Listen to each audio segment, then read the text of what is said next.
और आप आज भी देखिए, आप मंदिर में जाते हैं, भगवान की कथा श्रवण करने बैठते हैं, आपके मन को शांति और आनंद की अनुभूति होती है। इसलिए आनंद के सागर परमात्मा है और आनंद यहीं से मिलता है। और हमारे जीवन में जो सुख दुख आ रहे हैं ना, वो सुख दुख वो हमारे कर्मों की कृति है, कर्मों का परिणाम है।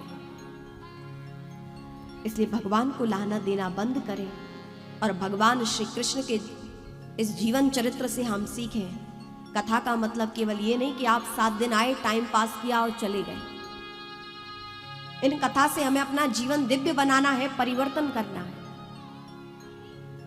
जिन्होंने बहुत दिव्य कथा श्रवण की है, ऐसे धन्यवाद के पात्र है आप लोग, जिन्होंने बहुत ही शालीनता से भगवान की कथा के एक एक शब्द को अपने कानों के माध्यम से हृदयस्थ किया है। ऐसे श्रोतागण परम धन्यवाद के पात्र हैं, साधुवाद के पात्र हैं। लेकिन जो लोग कथा को केवल नाच गान मनोरंजन की वस्तु समझते हैं, उन्हें सावधान होना चाहिए। यदि ये साधन आपको मनोरंजन करना है तो आप कहीं भी साधन प्राप्त कर सकते हैं। ये मनोरंजन का साधन नहीं, ये मनोभंजन का साधन है, मन को शुद्ध करने का साधन है, जीवन को दिव्य बनाने का साधन है। भगवान के जीवन चरित्र को आप जरा गौर से देखेंगे तो आपको पता चलेगा कि यहां से क्या सीखना है। भगवान कृष्ण के जीवन में सब चीज की परिपूर्णता है। आप देखें, भगवान कृष्ण ने प्रेम किया तो परिपूर्ण प्रेम किया। भगवान कृष्ण के जीवन में वैराग्य आया तो परिपूर्ण वैराग्य आया। भगवान कृष्ण के जीवन में त्याग आया तो परिपूर्ण जीवन में उनके त्याग है। परिपूर्ण उनके जीवन में ऐश्वर्य है, परिपूर्ण उनके जीवन में करुणा है, परिपूर्ण उनके जीवन में दिव्यता है। आप देखें, यहां एक ही संदेश मिलता है कि भगवान कहते हैं कि पृथ्वी पर आए हो तो सब चीज की परिपूर्णता रखो, लेकिन यहां से कुछ साथ नहीं जाना है, यह ध्यान रखो। भगवान के जीवन में प्रेम की पराकाष्ठा देखिए। जब भगवान रास करते हैं तो गोपियां नृत्य करते करते थक गई, तो भगवान से गोपियां बोली, हे कृष्ण, हम नृत्य करते करते थक गए हैं, हमें प्यास लगी है। तो भगवान श्री कृष्ण तुरंत यमुना किनारे दौड़े, अपनी अंजलि में जल लेकर आए और गोपियों को जल ग्रहण कराया। जहां पर नारद सारद विशारद शेष गणेश दिनेश सब खड़े रहते हैं कि ये भगवान कोई आदेश मिल जाए तो मैं आपकी सेवा कर सकूं, और वहां अखंड कोटि ब्रह्मांड नायक आज गोपी अपने ब्रजवासियों के प्रेम में स्वयं जल भरकर लाए हैं और अपनी अंजलि से पान कराया है। अनंत प्रेम भगवान का।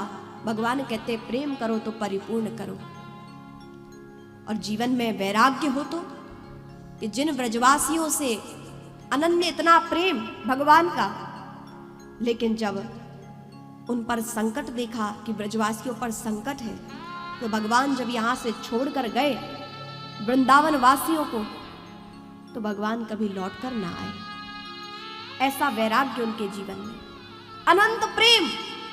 लेकिन उन्हीं अनंत प्रेमियों को जब भगवान छोड़कर गए उन्हीं की सुरक्षा के लिए, तो कभी भगवान लौटकर नहीं आए। ये वैराग्य की पराकाष्ठा है। आप त्याग देखिए, भगवान कृष्ण के जीवन में कैसा त्याग है। जब भगवान श्री कृष्ण ने कंस को मारा, तो वहां पर अपने नाना उग्रसेन जी को राजगद्दी प्रदान की, और कहते हैं जो जिसका वध करता है फिर वही उसी स्थान का अधिकारी बनता है, उस स्थान का राजा बनता है। लेकिन नहीं, भगवान ने नाना उग्रसेन जी महाराज को वहां विराजमान किया। भगवान ने जब भी जिसको जीता वहां स्वयं राज्य नहीं किया, भले ही भगवान ने जीता, अब तो उन्हीं के परिवार वालों को उस स्थान पर नियुक्त किया। ये भगवान के जीवन में त्याग है। जब जरासंध को भी मारा, मगध जैसा राज्य, तो वहां भी भगवान स्वयं राज्याभिषेक नहीं करा के बैठे,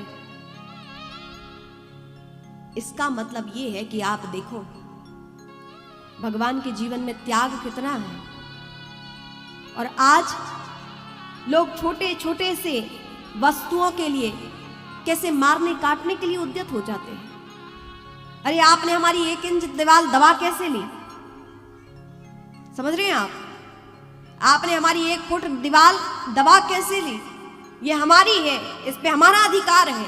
1-1 फुट के लिए लोग मारने काटने के लिए तत्पर हो जाते हैं। ऐसे लोग हैं आजकल। आप देखिए भगवान के जीवन में त्याग देखिए। कभी हम कुछ सीख ही नहीं पा रहे हैं, इसलिए हम आज कष्ट में हैं। परिवर्तन जीवन में नहीं आ रहा है, इसलिए आप कितना भी कुछ कर लो, लेकिन जीवन में स्वयं हम परिवर्तन नहीं लाएंगे तब तक कल्याण होने वाला नहीं। भाई भाइयों में, सगे आपस संबंधों में लोग ऐसे विवाद कर लेते हैं। समझिए, संबंध बड़े सौभाग्यशाली लोगों को मिलते हैं।